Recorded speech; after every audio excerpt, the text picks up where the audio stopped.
partner, ay alamin nga natin yung magiging lagay ng panahon sa buong bansa. Dito nga sa bagyo nga Ada. Charmaine Varilla, Pag-asa Weather Forecaster, magandang hapon po. Maan Makapagal at Zandro Ochona. Yes, magandang hapon po Maman at Sir John at naritong ulat sa lagi ng panahon. Si Bagyong Ada nga ay patuloy pa rin pinapanatili ang kanyang lakas at bahagyang bumagal nga ito habang tinatahak nga ang karagatan sa may silangan ng Mindanao at huli ngayong namataan sa layong 545 kilometers silangan ng Hinatuan, Surigao del Sur.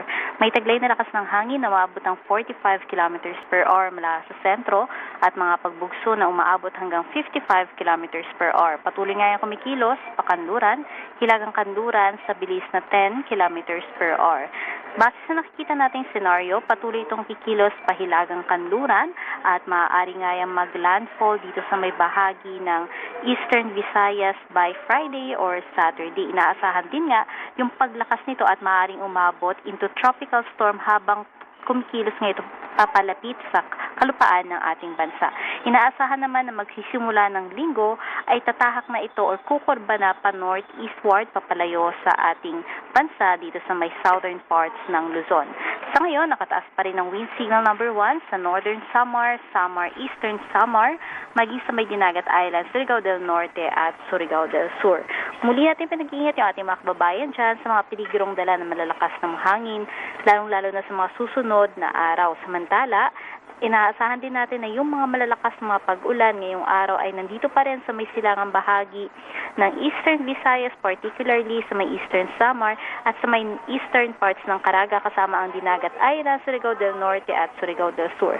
Sa mga susunod na araw or for the next 2 days, asahan natin na malaking bahagi ng Bicol region at malaking bahagi ng Eastern Visayas ang patuloy na makararanas ng mga malalakas mga pag-ulan at maaari pa nga umabot 100 to 200 millimeters. Kaya mag-ingat din po yung ating mga kababayan sa peligrong dala ng mga pag-ulan, kaya yun ang pagbaha at pagguho ng lupa. At yan ang latest mula dito sa Pag-asa Weather Forecasting. Yes, sir. Ma'am Charmaine, ulitin ko lang, so, maliit yung possibility na mag-landfall itong Bagyong Ada? Hindi po natin inaalis yung posibilidad dahil posible po itong landfall or close approach sa may Eastern Visayas by Friday or Saturday. At yung ano naman po yung epekto ng amihan? Sa ngayon po, dahil sa patuloy na pag-ihip nitong amihan dito sa may parte ng Northern Luzon, expect po natin na maaari pong mas lumakas yung mga pag-ulan, lalong-lalo na dito sa may Bicol region dahil yung amihan, pag sinalubong po niya yung hangin galing dito sa low pressure area, maaari po yung makabuo ng shear line na siyang mas lalo pang magpapagrabe ng mga pag-ulan, lalong-lalo na nga sa may Bicol region. Kumusta naman po yung lagay ng panahon sa Metro Manila sa mga susunod na araw hanggang weekend, ma'am? So nakikita po natin, dito sa Metro Manila, hindi naman tayo direktang maapektuhan nitong track or nitong bagyo na binabantayan po natin dahil bahagyang may kalayuan talaga based sa initial track niya sa ngayon. Though hindi natin inaalis yung posibilidad na magbago pa ito, expect natin na posible tayong magkaroon ng mga kaulapan pagdating ng weekends, though hindi pa naman tayo napapaloob dun sa mga areas na maaaring makaranas ng mga significant na mga pag-ulan. Pero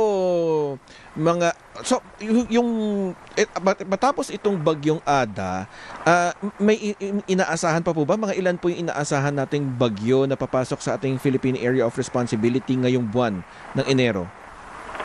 Sa ngayon po ay meron lang tayong 0 to 1 na tropical cyclone na ina-expect. So ito na po ngayon yung si Tropical Cyclone Ada, and by last week ng January, may pinapakita po yung ating tropical cyclone threat potential na posible na naman na isang low pressure area or mababa pa naman yung chance sa ngayon na maging isang ganap na bagyo. Tapos posible itong ma-develop dito sa may boundary or southeastern boundary ng ating park. Kumbaga malapit-lapit dun sa area kung saan nabuo itong tropical cyclone Ada. Kamusta po yung yung La Nina? Yes po, no. So sa ngayon po yung La Nina conditions pa rin po natin ay nakataas pa rin po and ina-expect natin na magtutuloy-tuloy po yan up until this first quarter. However, makikitaan na po natin yan ng pag-transition into neutral conditions sa mga susunod pa na buwan. So ibig sabihin, magtatagal lamang siya ng panandalian ngayong taon and expect natin na babalik uli yung ating normal na klima sa mga susunod na buwan. Alright. Pero sinasabi kasi, Ma'am Charmaine, nung iba na, uy, bakit ang aga naman ng bagyo? Oo, ito ba hindi naman ano yun, malibang sabihin yun ang aga naman ng bagyo or talaga lang, meron din naman talagang bagyo kahit Enero? Yes po, no. So, tama po kayo. Maaga po talaga ngayon yung nagkaroon tayo ng mga bagyo kasi usually by May po, no. Kumbaga sa kasagsagan na talaga ng pagsisimula ng tag-ulan. So, may factor po dito na meron tayong La Nina condition. Ibig sabihin, mas dumadalas po yung pamumuo ng mga tropical cyclone at yung warm pool po or yung parang pwedeng maging origin itong mga bagyong na bumuo ay mas malapit po dito sa bansa po natin.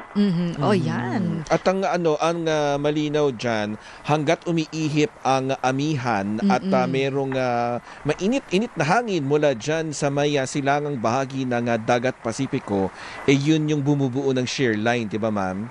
Yes po, tama po kayo, no. Kaya kung mapapansin po ninyo, kapag lumalapit yung bagyo dito sa bandang sa kalupaan po ng ating bansa at merong northeast monsoon, nakakabuo po nung parang shear line na siyang nagpapagrabe pa po ng mga pag-ulan. Nagdadala ng pag-ulan sa atin. Alright, sige Ayan, po. maraming salamat, Charmaine Varilla, Pag-asa Weather Forecaster.